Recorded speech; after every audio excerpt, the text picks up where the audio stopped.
Oh, it's happening. And it's not a drill. For the first time in decades, members of the British Parliament are preparing to do what the royal family itself has refused to do. Strip Prince Harry and Meghan Markle of their royal titles. Yes, you heard that right. This isn't gossip. This is government. Behind the stone walls of London's Parliament buildings, lawmakers are drawing up a bill known as the Letters Patent Reform Act, something being called a royal reset button. It's a move so bold that even palace insiders are stunned. The goal is simple but ruthless: to clean the royal slate and remove every title that no longer represents service or honor. That means not only Prince Andrew but also the Duke and Duchess of Sussex, Harry and Meghan, who have spent the last few years turning royal fame into business deals, Netflix shows, and public confessions. For years, the monarchy tried to keep calm and carry on. But Parliament's patience has snapped.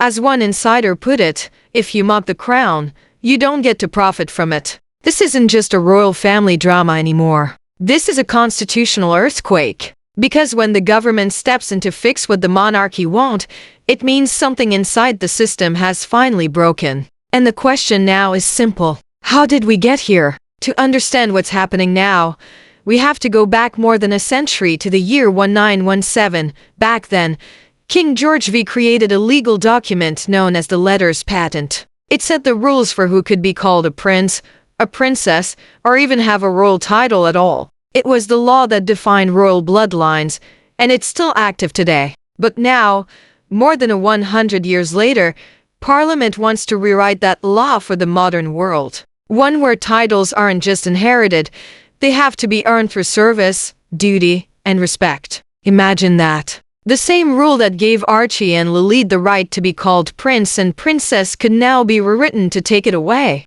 This wouldn't be the first time the monarchy faced such a reckoning. In 1936, King Edward VI gave up his throne for love, a decision that shook Britain and changed the monarchy forever. That moment became known as the abdication crisis. And now, nearly a century later, another crisis is building. Not over love this time, but over loyalty. Because the British establishment has made up its mind. Royalty can no longer be a brand. It must be a responsibility. This is why the Reform Bill matters. If passed, it would become one of the most dramatic constitutional acts since the abdication, giving Parliament the power to remove titles from any royal who misuses their privilege. For the first time in generations, the crown itself would no longer be untouchable. While Parliament prepares its move, palace insiders whisper that this isn't just about politics. It's personal. Because behind this quiet storm stands one man, Prince William. For months, William has watched in silence as his younger brother turned royal life into a global brand. The tell-all interviews, the Netflix confessions, the podcasts, the documentaries, the endless headlines dragging their family name through the mud. Those close to him describe a man calm in public but furious in private. He's had enough of what he calls the Sussex circus. And according to royal aides, William believes that as long as Harry and Meghan keep their titles, the monarchy can never move forward. He's been urging his father, King Charles, to act, to take a firmer hand and protect the dignity of the crown. But when Charles hesitated, torn between being a father and being a king, William decided to act in his own way. He began quietly building alliances inside Westminster with senior courtiers, with sympathetic lawmakers, with anyone who still believes the monarchy should stand for honor, not headlines. And soon Parliament started listening because when Prince William moves, he doesn't shout. He doesn't threaten. He strategizes. Those close to him say he's not just reacting, he's reshaping the crown's future. Behind the polite smiles and royal silence, William has become the quiet architect of a movement, one that could finally cut the Sussexes off from the crown completely. And that's where our story truly begins. A parliament sharpening its pins, a future king sharpening his resolve, and a royal family about to face the most defining challenge since the day a king gave up his throne for love. Inside Buckingham Palace, the mood is heavy. The sound of ticking clocks fills the quiet halls. And somewhere between the throne and the father's heart, King Charles sits frozen in conflict. He's a monarch facing a decision that could define his reign, and a father who still loves the son the world calls a traitor. His advisors have been urging him to act. Your Majesty, you must decide before Parliament does it for you. But every time Charles tries to speak on the matter, something holds him back. Not duty, fear. Behind closed doors, the king reportedly worries about the reaction overseas, especially in America. He fears headlines that scream, "King punishes the Black Duchess." He fears losing the fragile support he's earned since taking the crown. And above all, he fears being remembered not as the king who united his family, but as the one who destroyed it. So, he hesitates. And in the world of royalty, hesitation can be deadly. Because while Charles worries, Prince William is already moving. Palace insiders say he's grown tired of what he calls soft diplomacy. To him, silence is weakness, and weakness is how empires fall. As Charles tries to protect peace, William is preparing to protect the throne, and the son's determination is starting to cast a long shadow over the father's crown. Behind the palace gates, no one dares to argue. No raised voices, no public confrontation, just a silence so cold it could shatter glass. Because in royal life, silence is the argument.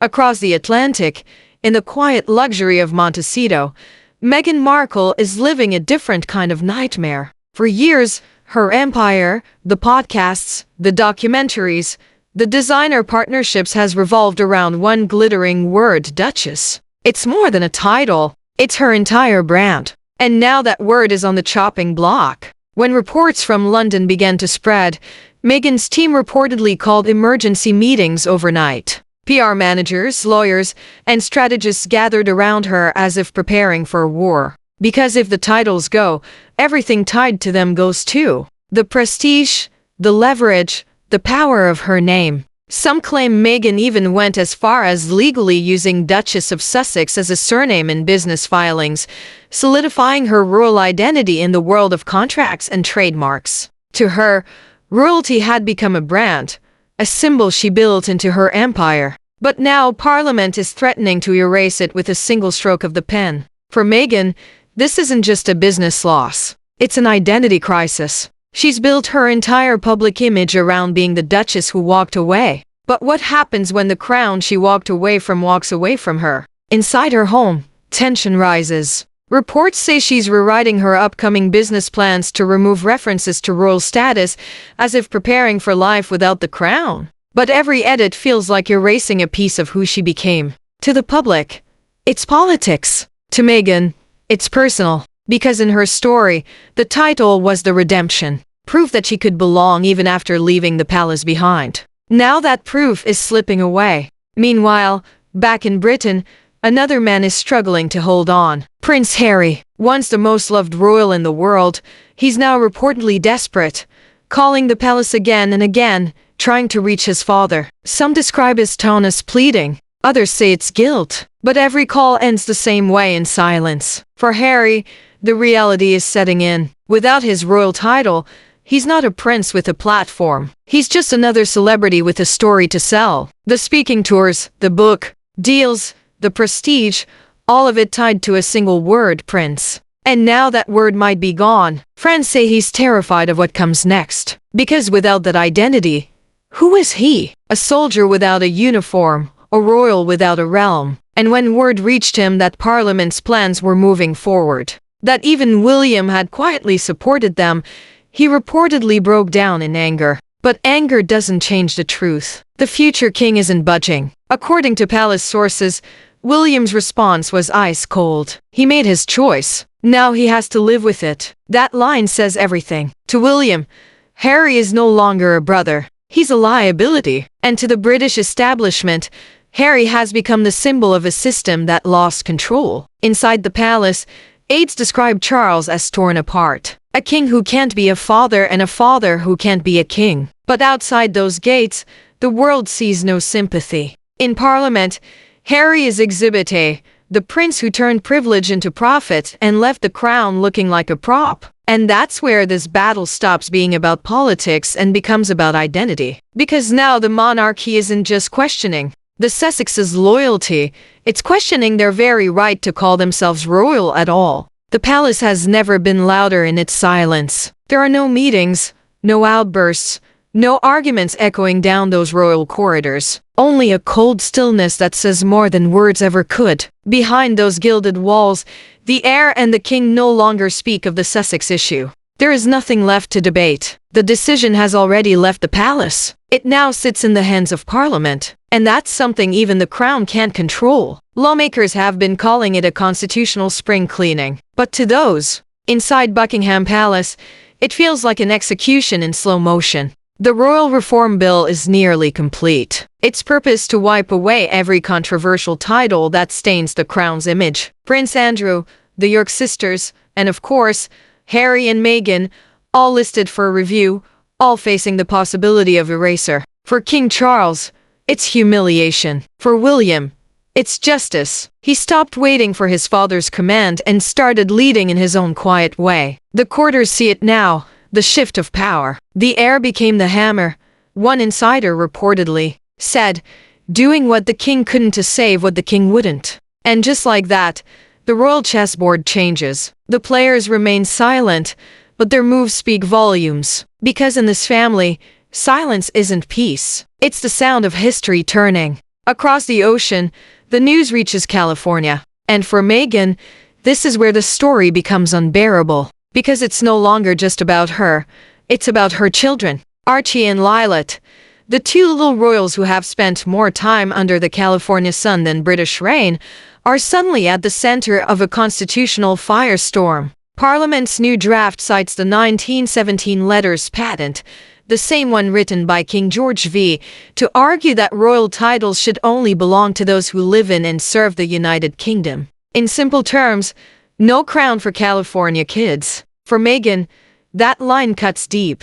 She sees it not as law, but as betrayal, a punishment of her children for choices she and Harry made. She reportedly calls it an attack on her family. But in Parliament, the tone is ice cold. It's not punishment, it's policy. The reform is designed to ensure that titles mean service, not status. That being royal isn't a privilege you take abroad. It's a duty you uphold at home. But emotionally, this hits harder than any business loss. Because for Meghan, her identity as a mother to a prince and princess has always been her quiet pride. Without it, she's not the Duchess. She's just Meghan. And her children are no longer symbols of a royal future. Just kids growing up in Montecito. Behind closed doors, aides say this realization broke her. And even Harry, usually defiant, began to crumble under the weight of what was coming. The royal dream that once made them global icons was now being erased. One title at a time.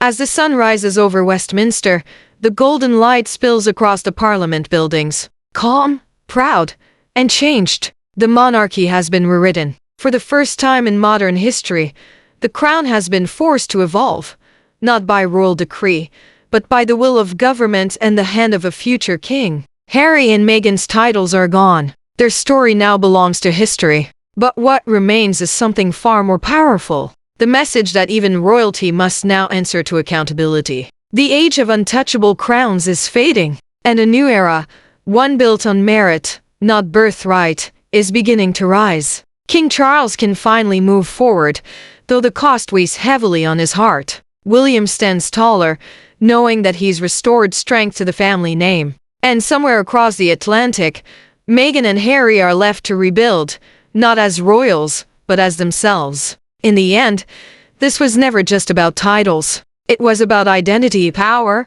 and consequence. A monarchy learning that tradition without respect is just ceremony. And a family learning that walking away from the crown doesn't mean the crown won't one day walk away from you. So, as dawn breaks over London, one question hangs in the quiet air.